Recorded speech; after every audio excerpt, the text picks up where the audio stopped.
Kyoto, Japan. An imposing statue of a dragon guards the west gate of the Buddhist temple known as Kiyomizu-dera. It is just one of the many dragons that adorn the shrine. And according to temple legends, every night a dragon descends from the sky to drink at the temple's waterfall.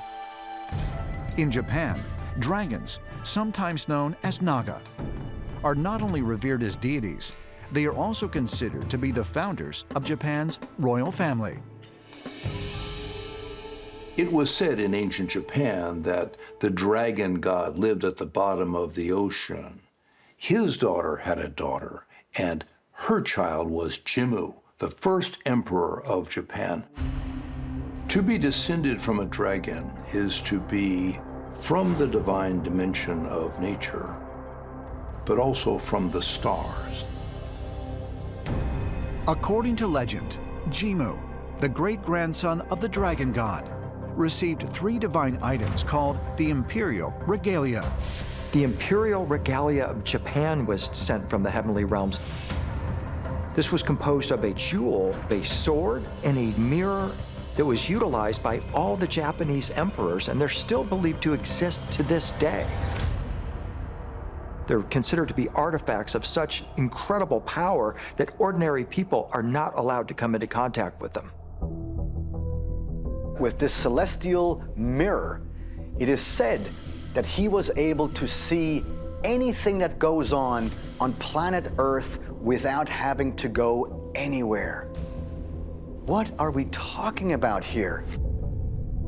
Imagine that you show your laptop or your cell phone to your great-great-grandfather, and all of a sudden you are showing him a magical mirror because you can see anything on a laptop.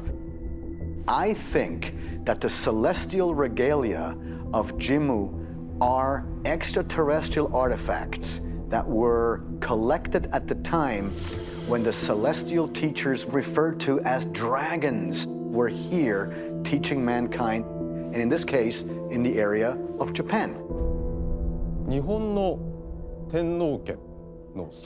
The ancestors of the Japanese emperor were gods, specifically gods in the sky. They landed on the earth and are linked to the current Japanese imperial family, which means that their family is related to extraterrestrials.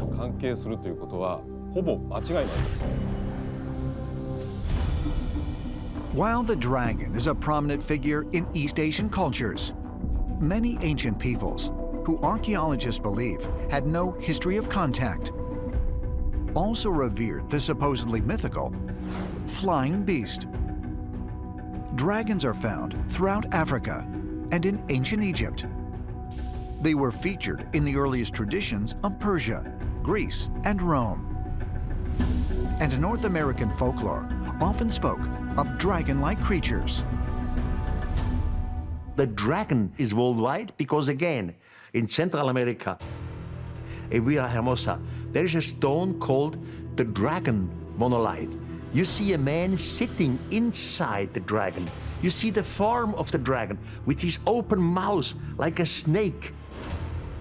And you see the man is sitting inside. He has a helmet on. He uses his hands to manipulate control. So the story of the dragon has come around the world, from China to Central America. So dragons are found all over the world in ancient traditions, and there's always an element of extreme power. They could destroy, but they could also become allies. And they were great teachers of very high wisdom and have extreme intelligence as well in some cases. And yet, this became a symbol of different cultures and different leaders around the world. But was this because they witnessed something emerging from clouds, from a fiery kind of sky? And actually, this is where the whole dragon mythos really came from. Who were the original dragons? And why are they always depicted as flying? For researchers of mythology, an equally intriguing question is why so many separate cultures ended up calling these flying entities by the same name. Many languages use exactly the same word for dragon, or something very similar at least. You have got in the Middle East the Philistine god who looks like a dragon was called Dagon. In England, you've got dragon.